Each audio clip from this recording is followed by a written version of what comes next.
اگر آپ کا تعلق پاکستان یا پاکستان کے زیر انتظام کشمیر سے ہے تو بہت ممکن ہے کہ برطانیہ کے بڑے بڑے شہروں سے پہلے آپ کے ذہن میں بریڈفورڈ کا نام آئے۔ بریڈفورڈ کو 2025 کے لیے یو کے سٹی آف کلچر کی ڈیزگنیشن دی گئی۔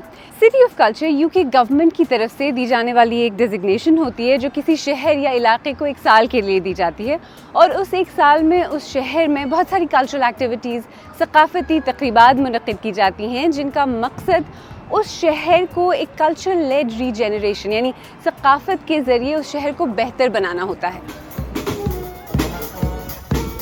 جب یہ ڈیزگنیشن بریڈفورڈ کو ملی تو کئی لوگ کافی حیران ہوئے۔ کیونکہ پچھلی کچھ دہائیوں سے بریڈفورڈ کا ایک خاص امیج ڈیولپ ہوا تھا جسے برطانیہ میں اچھی نظر سے نہیں دیکھا جاتا۔ اس کے پیچھے بہت بڑی حد تک نسل پرست رویے کار فرما تھے۔ لیکن آج سب سے پہلے آپ کو سٹی آف کلچر کے تحت آرگنائز ہونے والے ایک ایونٹ میں لے چلتے ہیں۔ ورلڈ کری فیسٹیول کا آغاز بریڈفورڈ کے رہنے والے زلفی کریم نے 2008 میں کیا۔ Communication is really important. Communication communities اور ہم آہنگی کے لیے بہت اہم ہے، اور اس کا کھانے سے بہتر اور کیا طریقہ ہو سکتا ہے، کیونکہ یہ دوستی ہے اور یہ دوسری ثقافتوں کو گلے لگانے اور ان کے لیے اپنا دروازہ کھولنے کا ایک بہترین طریقہ ہے جو شاید آپ کے بارے میں پوری طرح سے نہیں جانتے۔ ایک بار جب کوئی آپ کے ساتھ مل کر کھانا کھا لے تو آپ کو احساس ہوتا ہے کہ در حقیقت ہم میں بہت چیزیں ایک جیسی ہیں۔ Together, you realize that actually we have more in common. 1950 اور 60 کی دہائیوں میں برصغیر سے تارکین وطن کی بہت بڑی تعداد بریڈفورڈ آئی۔ ان میں سے زیادہ تر کا تعلق پاکستان کے زیر انتظام کشمیر کے علاقے میرپور سے تھا۔ اس کی ایک وجہ یہ تھی کہ 50 کی دہائی میں برطانیہ کو ایک شدید لیبر شارٹیج کا سامنا تھا، خاص طور پر ٹیکسٹائلز اور انجینئرنگ کے شعبوں میں۔ اور اگر میرپور کو لینڈ آف مائیگرنٹس کہا جاتا ہے تو بریڈفورڈ کو سٹی آف امیگرنٹس یعنی اپنا ملک چھوڑ کر آنے والوں کا شہر کہا جاتا ہے۔ بریڈفورڈ میں مائیگریشن کی تاریخ یہاں بسنے والی پاکستانی کمیونٹی کی کہانی سے بہت پرانی ہے۔ بریڈستان سے پہلے اس شہر کے کچھ علاقوں کو لٹل جرمنی کہا جاتا تھا۔ بریڈفورڈ میں اب بھی لٹل جرمنی نام کا ایک علاقہ ہے جہاں اس وقت کی عمارتیں اب بھی موجود ہیں، اس یہودی عبادت گاہ کی طرح۔ جب آج سے کوئی 10 سال پہلے اس کی چھت بالکل گرنے والی ہو گئی تھی تو مقامی پاکستانی نژاد آبادی سامنے آئی۔ So Bradford is a multicultural city.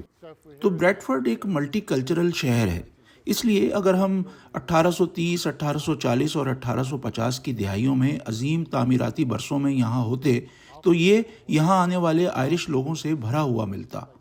ایک حصہ تھا جسے نیو لیڈز کے نام سے جانا جاتا تھا جہاں آئرش رہتے تھے۔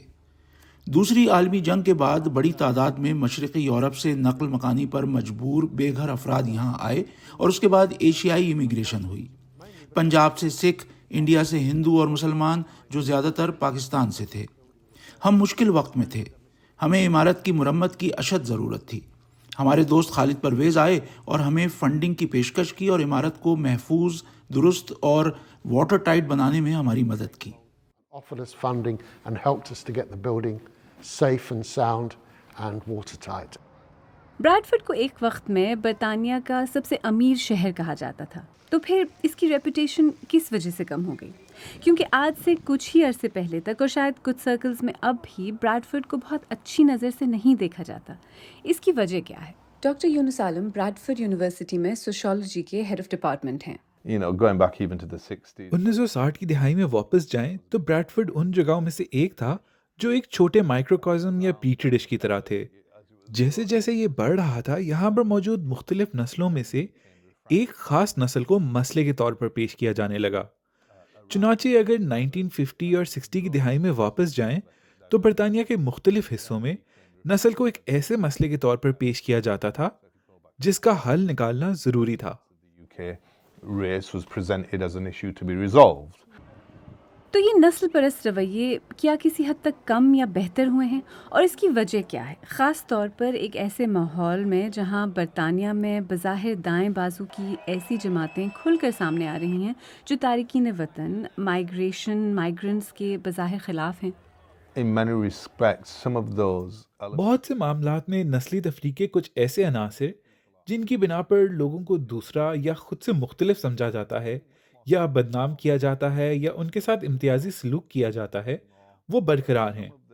وہ شاید اپنی تشکیل میں زیادہ سٹل یعنی لطیف ہو گئے ہیں۔ آپ جانتے ہیں کہ کوئی واقعی لوگوں کو پاکیز نہیں کہتا، لیکن جس نسل پرستی کا ہمیں آج سامنا ہے وہ اپنی شکل میں بہت زیادہ سٹل ہے، یہ بظاہر زیادہ بے ضرر ہے۔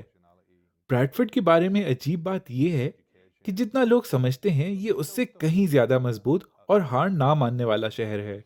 The weird thing about Bradford is that it's much more resilient than people give it credit for. اور ایسا لگتا ہے کہ رویوں کے ساتھ ساتھ شہر کی شکل و صورت بھی بدل گئی ہے۔ براڈفورڈ میں رہنے والوں سے بات کریں تو وہ اس کے بدلتے ویژول لینڈسکیپ کی بات کرتے ہیں۔ شہر کا سٹی سینٹر پہچان میں نہیں آتا۔ پاکستانی نژاد آرکیٹیکٹ ڈاکٹر سائرہ علی، جو پچھلے 10 سال سے براڈفورڈ میں لینڈسکیپ ڈیزائن اور کنزرویشن کے پروجیکٹ کی ٹیم لیڈر ہیں۔ It's a city that has یہ ایک ایسا شہر ہے جہاں ساری دنیا کے لوگ رہتے ہیں۔ یہاں 130 سے زیادہ زبانیں بولی جاتی ہیں۔ یہ صرف اینٹ و پتھر کی بات نہیں، بات یہ ہے کہ لوگ کیسا محسوس کرتے ہیں، اور مجھے لگتا ہے کہ وہ فخر محسوس کرتے ہیں، اور یہ سب سٹی آف کلچر کا حصہ ہے۔ آپ جانتے ہیں یہ واقعی ایک طویل سفر رہا ہے، یہ سب ایک سال میں نہیں ہوا۔ پچھلی ایک دہائی یا اس سے زیادہ عرصے میں جو کچھ ہوا ہے وہ یہ ہے کہ بریڈفورڈ اپنی کمیونٹیز، اپنے لوگوں کے ساتھ واقعی کام کر رہا ہے اور اس نیریٹو کو واقعی بدل رہا ہے، اور بریڈفورڈ کے رہائشیوں کو ایسا شہر دے رہا ہے جس کے وہ حقدار ہیں۔ giving the residents of Bradford a city that they deserve. براڈفورڈ میں وقت گزارنے سے ایک بات تو واضح ہو جاتی ہے کہ یہ شہر جو کئی دہائیوں سے نسل پرست رویوں اور ایک بظاہر نیگیٹو امیج کا بوجھ اٹھاتا رہا ہے، وہ اب ایک نوجوان، ملٹی کلچرل، کریٹو اور ایکٹیو شہر کے طور پر اپنی جگہ کلیم کر رہا ہے، اپنی تاریخ، اپنی نئی پرانی روایتوں، ثقافت، کری، مٹھائی اور موسیقی کے ساتھ۔